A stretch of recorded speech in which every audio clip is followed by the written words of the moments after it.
Let's start at the start, which is identifying your problem. And look, you're going to have to indulge us a little bit. Our company's based in Los Angeles. We're in the middle of Hollywood. We're gonna hit you with some movie references in here, so stay tuned for that. But really, we started with, what's the problem that we're trying to solve? And I'm going to give you some detail about our company in a minute. But for us, our problem was we were slow. We were very slow, and too slow to act. How many of you know or are familiar with American Funds and Capital Group? Do you know who we are? Maybe you have one of our funds in your 401k plan. Basically, it's an 85-year-old investment company, a big mutual fund company, one of the biggest in the country and in the world. We have 1.6 trillion. Yes, that's 1.6 trillion with a T under management. So one of the biggies like Vanguard and Fidelity and BlackRock, just a great company and great funds, great products. But traditionally, we've been very, very conservative, and in many ways, very kind of a very quiet company and kind of reticent to share our thinking and our best ideas too broadly. And that was especially true in our marketing effort. Really, up until a few years ago, our marketing was pretty nascent and kind of immature. And at that time, we had, I would say, especially in the digital space, we did have a very important enterprise website for financial advisors who are our key customers. But it was really very heavily product focused. It was very much about doing transactions and service. It was not about ideas or engagement. It served an important function, but the world had kind of passed us by. And basically, in social media, we were nowhere. So suffice to say, we were the guy on the left in this picture, and the competition had essentially blown by us. The other element here is that in our business, thought leadership is not just kind of the nice extra. It's not the icing on the cake. It's not the, hey, we've also got a white paper for you. Thought leadership is kind of the thing. And that's really because our customers, again, we're a B2B company. Our customers are financial advisors. Is it okay if I untether? Can you still hear me if I'm wandering around? So our customers are financial advisors. So there are about 250,000 financial advisors across the country at all those great companies like Merrill Lynch, Morgan Stanley, UBS, Wells Fargo, LPL, Raymond James, Edward Jones. I could go on, but lots of them. And you think about those guys, the way they spend their day. Their clients are calling them to find out, oh man, what's going on out there, the investment environment? There's so much geopolitical turmoil. What am I supposed to make of this in my portfolio? So these guys are turning to companies like us, investment managers like us, to say, hey, help us understand what's going on in the investment environment. What U.S. markets are at all-time highs, valuations are really high. Should I be thinking about, rebalancing my client portfolios to international equities, all this kind of stuff. And we were essentially keeping our light under a bushel, whereas some of our very good competitors, BlackRock and many others, are very visible, very good at this. They're out on CNBC. They're out in the digital space. But we're hiding our light under a bushel. The thing is, we had many, many things in the plus column, right? These advisors, over the 85 years we've been in business, we've developed an incredible brand equity with advisors. They really trust our firm, and a lot of them are very loyal to us. So they're hungry for us to come talk to them about what we think on these topics. So we had that kind of latent equity. The second thing is, our firm is basically a big think tank. We've got 300 investment professionals all around the world looking at stocks all day and coming up with great insights and developing thought leadership that we could tap into. So, again, our two problems were we were slow and we were quiet. And so Fred and I had the good fortune, the opportunity to hire Fred into the firm a couple of years ago, and he came in and he said, hey, there's this thing called content marketing. I'm like, content marketing, what is that? He said, well, we could use content marketing to engage our audience and really build a platform and build a following and use that as a way to engage these guys. So what we decided to do was to turbocharge that turtle you saw earlier and build out our content, our content brand. So that's where we are. We decided to build this content brand called Capital Ideas. Fred, let me turn it to you. He's going to tell us how we got that off of the ground. So as Will mentioned, we decided to focus our content marketing efforts around an owned platform and a content brand. So content brands are created for an audience, while branded content is created for a business.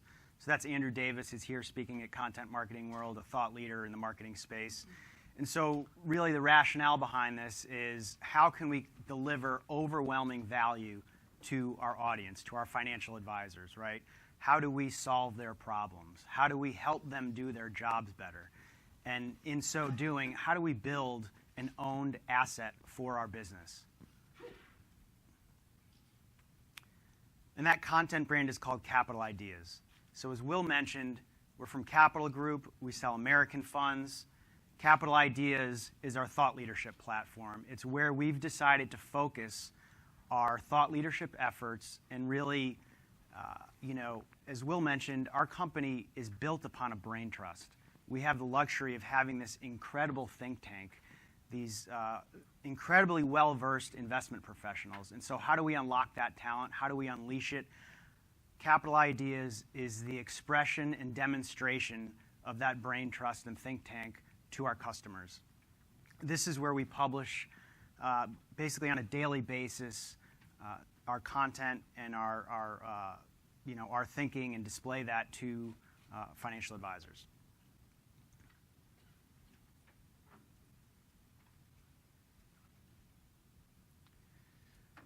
And so what we publish on Capital Ideas is really the fuel for our paid, owned, and earned channels.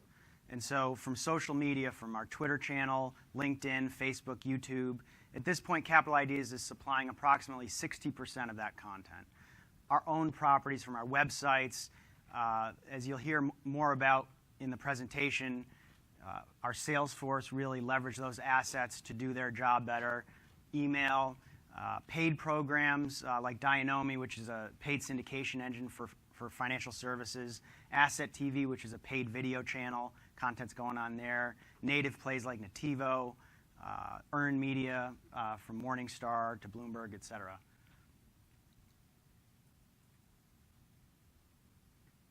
And so when we think about editorial strategy, this is one of the frameworks we used to launch our strategy and also reference as we ongoingly develop and refine that strategy. And so if we look at a hierarchy of value here, there's the news, what happened, right?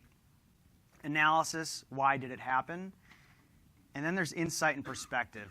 What does it mean and what should I do? What are the implications, right? And our business is built upon long-term investing. Given that, we decided to focus on insight and perspective and decided not to focus on news and analysis as much. So I think if you all have heard in other sessions, it's not only important to think about what you are going to focus on, it's just as important to make that critical decision of, we're not going to touch this, okay? And so when we think about Brexit was a big event, right? And if you think about how that kind of applies to this pyramid we're speaking to, Bloomberg will be reporting the news. They're putting out daily pieces on Brexit. Here's what's going on.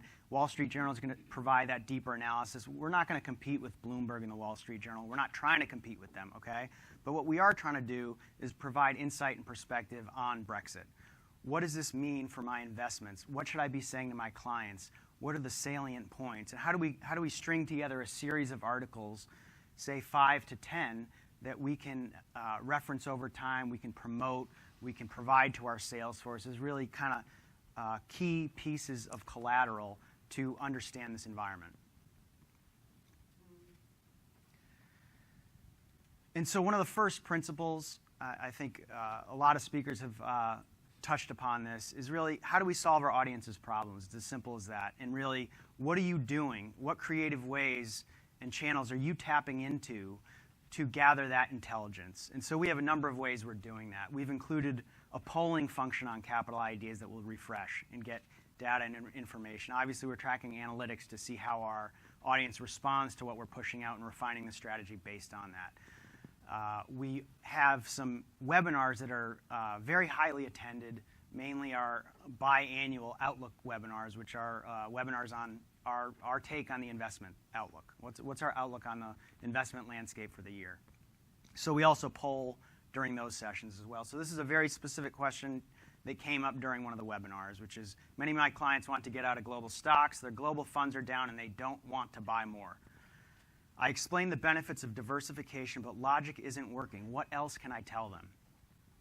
So as you see, a financial advisor, they're looking to us. How do I do this? How do I solve their problem? Help me do my job. So very simply, we created and published an article based on that question, a very direct response. Here's why you shouldn't give up on international stocks. As Will's going to talk about more in terms of building that owned audience, one of our main drivers and conversion points is subscription to our email list. So you answer their questions. This was our top opt-in article.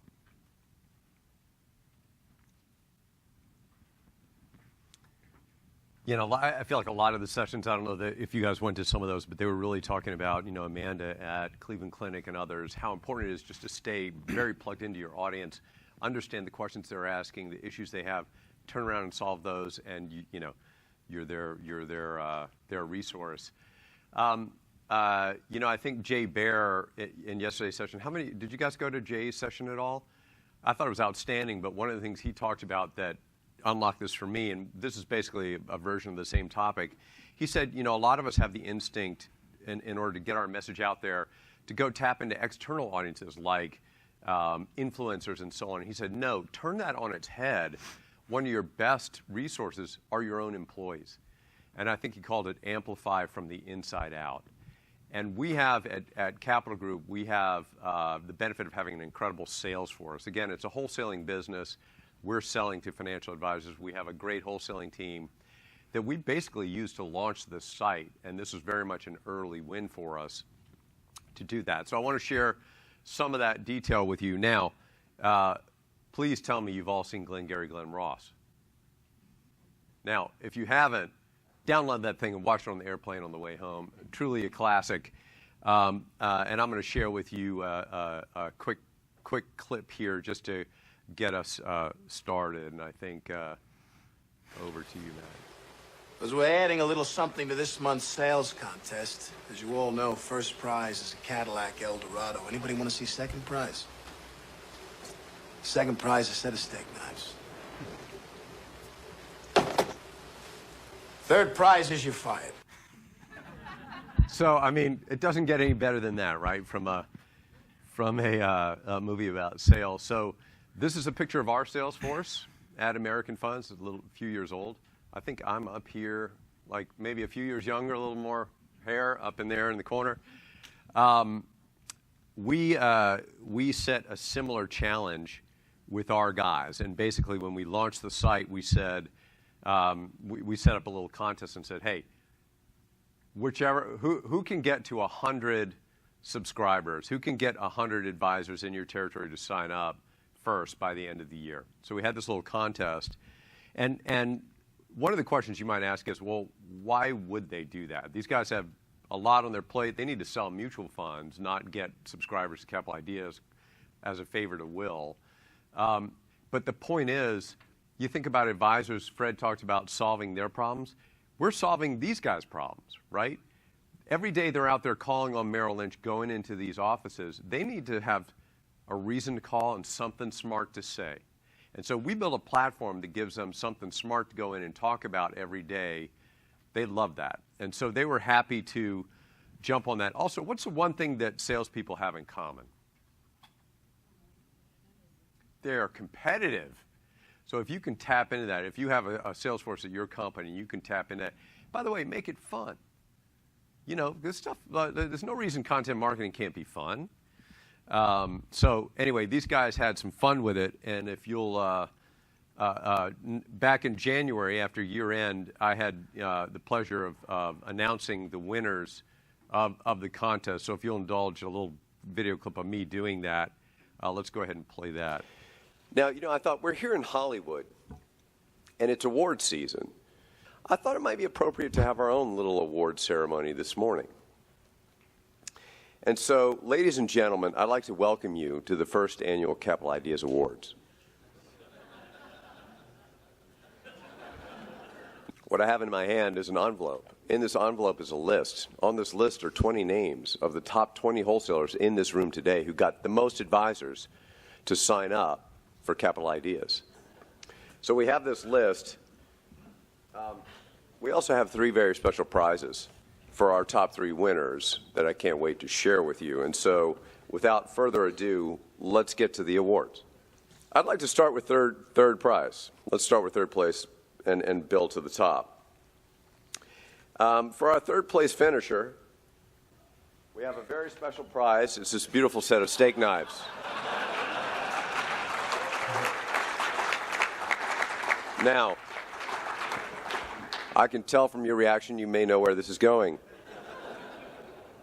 No, these are not made by the great German manufacturer Henkel's. These came from the Target right down on Highland. Nevertheless, I think a fitting memento for this achievement for this next wholesaler. So, in third place, with 80 advisors signed up in his territory, I want you to put your hands together for everybody's favorite doctor, Bill Doherty. Bill, come on down here.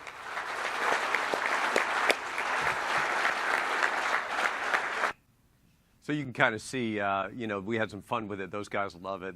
They competed with each other, and they remember it to this day. So tried to make it a little bit fun for them, and we didn't fire anybody. Nobody got fired. Nobody got a Cadillac.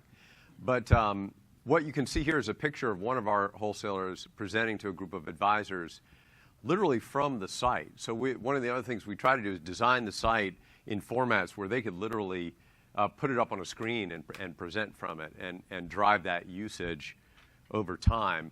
And the result of this is something we saw. Fred mentioned Brexit earlier. It was early, right after the site got launched. This, of course, summer of 2016. This is before we had a lot of budget, a lot of paid media to put behind this thing. We were still proving ourselves. But you can see the power of that Salesforce engagement. They're emailing it and sending it to all their advisors. And that was our biggest driver of engagement in those early days. So.